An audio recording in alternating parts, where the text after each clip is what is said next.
বাংলার বাড়ি প্রকল্পে তৃণমূল সদস্যের বিরুদ্ধে কাটমানি চাওয়ার অভিযোগ তোলা এক দিনমজুরের নির্মীয়মান বাড়ি ভাঙচুর করার অভিযোগ উঠল দুষ্কৃতীদের বিরুদ্ধে। মালদহের বামুনগোলা ব্লকের গোবিন্দপুর মহেশপুর গ্রাম পঞ্চায়েতের সাপমারি হরিপুর গ্রামের এই ঘটনা। যদিও অভিযোগ অস্বীকার করেছেন পঞ্চায়েত সদস্য। জানা যায় 2017 সালে ভূমিহীন হিসেবে একটি জমির পাট্টা পেয়েছিলেন সুদেব রায়। পাট্টা পাওয়া সেই জমিতেই বাংলার বাড়ি প্রকল্পের প্রথম কিস্তির 7,000 টাকা পেয়ে বাড়ি তৈরি করছিলেন তিনি। অভিযোগের পরে স্থানীয় তৃণমূল সদস্য গণেশ রায় 20,000 টাকা কাটমানি চায় তার কাছে। প্রতিবাদ জানিয়ে থানায় লিখিত অভিযোগ দায়ের করেছিলেন সুদেব রায়।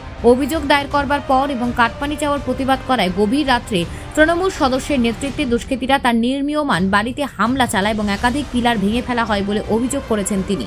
এই ঘটনায় তৃণমূল সদস্য গণেশ রায় সহ বেশ কয়েকজনের নামে বামুনগোলা থানায় লিখিত অভিযোগ দায়ের করা হয়েছে।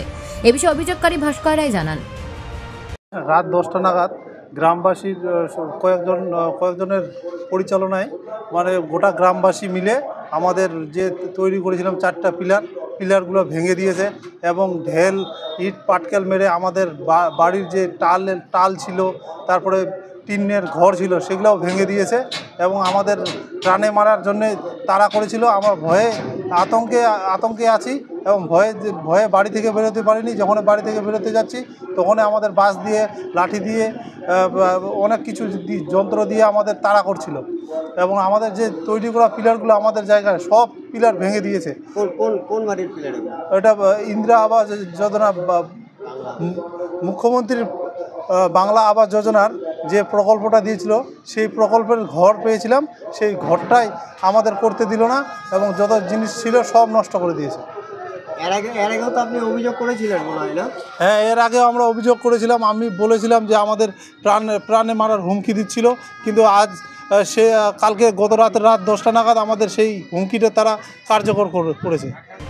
এ বিষয়ে বিজেপি মণ্ডল সভাপতি তপন মণ্ডল জানান, তৃণমূল সরকার হচ্ছে কাটমানির সরকার, আর কাটমানি নেবে, এটাই স্বাভাবিক। আর সেটাই ঘটনা ঘটেছে। একটা 1,20,000 টাকার স্কিমে একজন মেম্বার যদি 20,000 টাকা নেয়, তাহলে কোন টাকা দিয়ে সে ঘর করবে? কিন্তু তারপরেও সে 20,000 টাকা, প্রথম কিস্তিতেই সে 20,000 টাকা দাবি করে, আর এই দাবি তারা পূরণ করতে ব্যর্থ হয় বলেই আর তার উপরে এরকম অত্যাচার শুরু হয়েছে। এই বিষয়ে মালদা জেলা তৃণমূল কংগ্রেসের মুখপাত্র আশিস কুন্ডু জানান, বামুনগোলা ব্লকের গোবিন্দপুর মহেশপুর জিপির আবাস যোজনা সংক্রান্ত যে অভিযোগের কথা আপনারা বললেন, অভিযোগ যখন হয়েছে কনসার্ন অফিসার্সরা সেই ব্লকের তদন্ত করছে। তদন্তে যদি দোষী সাব্যস্ত হন, তিনি যত বড় পদেই থাকুন না কেন, তৃণমূল কংগ্রেস জিরো টলারেন্সে, করাপশনের সাথে জিরো টলারেন্সে কাজ করে। কাজেই তিনি যদি দোষী সাব্যস্ত হন, তদন্তে যদি দোষ প্রমাণ হয়, তাহলে আপনারা রেস্ট অ্যাসিওর থাকুন, according to law he will be penalised.